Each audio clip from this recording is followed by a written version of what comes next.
Seorang narsistik sebenarnya tidak pernah mencari seorang teman, ataupun seorang kekasih, ataupun seorang partner.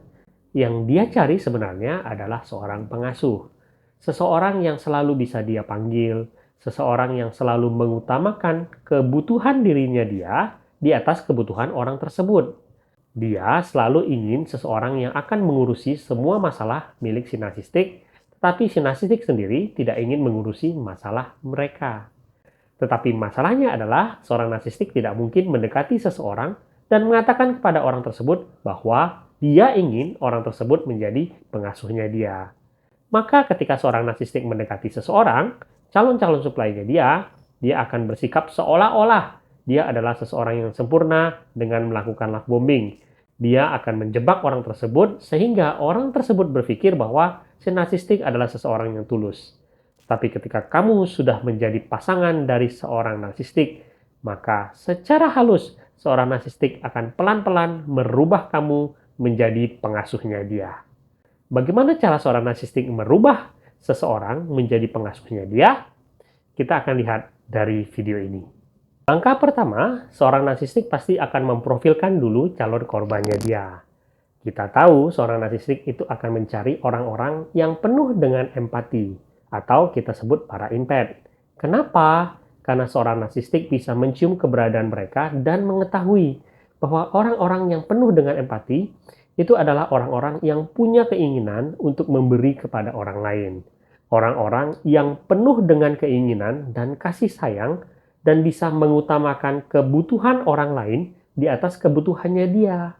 Orang-orang yang memang punya dasar kasih sayang untuk menjadi pelayan bagi orang lain. Bagi seorang narsistik, orang-orang dengan penuh empati ini adalah orang-orang yang sangat ideal yang bisa dia pergunakan menjadi supply-nya dia. Orang-orang yang akan sangat sempurna bersiap menjadi pelayannya dia. Orang narsistik tahu seorang empath itu adalah orang-orang yang mudah diyakinkan untuk menjadi pengasuhnya mereka, orang-orang yang secara alami suka membantu dan tidak mengharapkan imbalan, orang-orang yang juga tidak suka menghakimi orang lain. Maka, seorang narsistik bisa menunjukkan perilaku egois mereka kepada para empath dan bisa lolos dari konsekuensi perilaku egois mereka.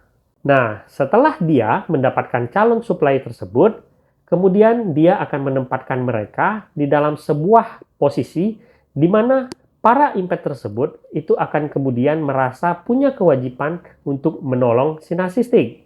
Artinya begini, si narsistik akan secara halus memanipulasi mereka dengan menempatkan mereka seolah-olah mereka itu adalah orang-orang yang akan menjadi penyelamat hidupnya mereka. Misalkan, si narsistik akan secara halus mengatakan bahwa para empath tersebut itu adalah orang-orang seperti malaikat di dalam hidupnya si narsistik. Mereka mungkin akan membandingkan para empath tersebut dengan orang-orang yang punya cahaya kebaikan di dalam kehidupannya si narsistik. Sehingga itu membuat para empath tersebut kemudian akan terlena dan merasa bahwa mereka itu punya kemampuan untuk menyelamatkan si narsistik. Mungkin kamu pernah berada di dalam keadaan di mana si narsistik itu membandingkan kalian dengan ibunya mereka, ataupun orang-orang yang mengasihi si narsistik di dalam kehidupan mereka, sehingga membuat kalian merasa tersanjung. Nah, selain itu, dia juga bisa menjebak kalian dengan memberikan begitu banyak pujian ketika kalian mau memberikan kebaikan kepada si narsistik. Tetapi ketika misalnya kalian sedikit lalai untuk memberikan perhatian kepada dia, maka si narsistik akan menghujani kalian dengan ejekan ataupun kemarahan. Sehingga kalian mungkin, para empath tersebut, kemudian memilih lebih mudah untuk memberikan perhatian karena kalian ingin menghindari masalah. Nah, selanjutnya, dalam kesehari-harian dia, seorang narsistik itu akan selalu membesar-besarkan masalah yang dia punya. Kenapa? Karena dia tahu dengan membesar-besarkan masalah yang dia punya tersebut, itu bisa membuat kalian para empath tersebut itu akan merasa berkewajiban untuk selalu merawat dan menyelesaikan masalah milik si narsistik. Orang-orang yang berempati biasanya akan secara alami merasa tergerak untuk membantu seseorang yang kesusahan. Mereka akan secara alami mendengarkan keluh kesah dari si narsistik tanpa menyadari bahwa sebenarnya si narsistik tersebut selalu melebih-lebihkan masalah yang dia punya. Nah, ketika si narsistik tahu bahwa kalian sudah bertindak menjadi penyelamatnya dia, maka dia akan selalu memanfaatkan itu sebaik-baiknya. Dan dia akan selalu mengeluarkan masalah-masalah dalam hidup dia, yang sebenarnya masalah-masalah tersebut adalah masalah-masalah yang kecil. Tetapi dia membuat itu semua seolah-olah adalah tragedi di dalam kehidupannya dia. Dan membuat kalian selalu terikat untuk merawat dia. Nah, di sisi lain, si narsistik juga tidak ingin mengurusin masalahnya kalian. Kalau kalian berpasangan dengan seorang narsistik, perhatikan. Kalau kalian punya masalah dan kalian ingin seorang narsistik juga membantu kalian, dia justru melakukan sebaliknya. Dia akan meminimalkan masalah-masalah kalian, dia akan menertawakan masalah-masalah kalian, bahkan mungkin dia akan mengejek dan memarahi kalian akan masalah-masalahnya kalian. Dia akan menuduh kalian pengecut, dia akan menuduh kalian cengeng, dia akan menuduh kalian membuat-buat masalah di dalam kehidupan kalian. Kenapa? Karena dia tidak ingin repot-repot mengurusi masalah kalian. Dan selain itu, dengan mengecilkan masalah kalian, dia ingin kalian tidak berfokus kepada masalah kehidupan kalian sendiri, tetapi berfokus pada masalah kehidupan milik si narsistik. Nah, setelah berjalannya waktu, muncullah sebuah aturan tidak tertulis bahwa peran kalian merawat si narsistik itu adalah hal yang memang sudah seharusnya dan sudah digariskan oleh dunia. Mereka menjebak kalian dan menormalkan nasib kalian bahwa sesungguhnya takdir kalian itu adalah merawat mereka. Mereka menormalkan hal ini dan merasa berhak bahwa tugas kalian ketika kalian terlahir di dunia ini adalah merawat dia.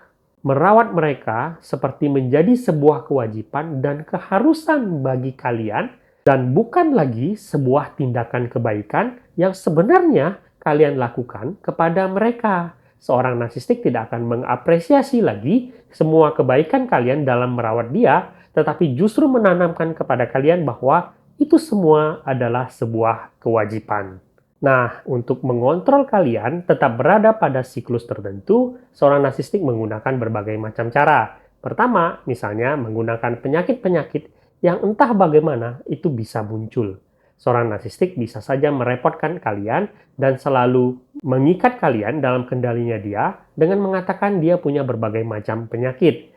Mungkin kalian akan menemukan seorang narsistik yang entah dari mana punya penyakit-penyakit aneh yang membuat kalian harus terus-menerus untuk merawat dia. Nah, selain itu, seorang narsistik bisa saja menciptakan berbagai macam kondisi di mana kalian harus berkata iya supaya kalian tidak merasa bersalah. Kondisi di mana seorang narsistik menjebak kalian dengan menempatkan posisi di mana kalau kalian misalnya berkata tidak, maka kalian seolah-olah adalah orang paling jahat di dunia ini. Menempatkan kalian pada posisi yang tidak menguntungkan, menggunakan argumen-argumen tertentu, menggunakan dalil-dalil tertentu, di mana ketika kalian sebenarnya tidak nyaman dan tidak ingin berkata iya, kalian merasa bersalah akan hal tersebut dan membuat kalian melakukan hal tersebut, padahal sebenarnya kalian tidak ingin melakukan hal tersebut. Selain itu, seorang narsistik juga suka menjebak kalian dengan memberikan petunjuk-petunjuk yang secara halus ketika dia menginginkan sesuatu. Dia sengaja membuat kalian merasa bersalah ketika kalian misalnya tidak secara inisiatif memberikan apa yang dia mau tersebut. Sekaligus dia memainkan empati kalian ketika kalian adalah seseorang yang sangat ingin membantu dan menyelesaikan masalah milik orang lain. Seorang narsistik bisa saja secara tersirat mengatakan dia butuh sesuatu, tetapi dia tidak meminta kepada kalian. Dan ketika kalian memberikan hal tersebut, jangan berharap kalau si narsistik akan merasa berhutang budi dan ingin memberikan sesuatu sebagai balasannya.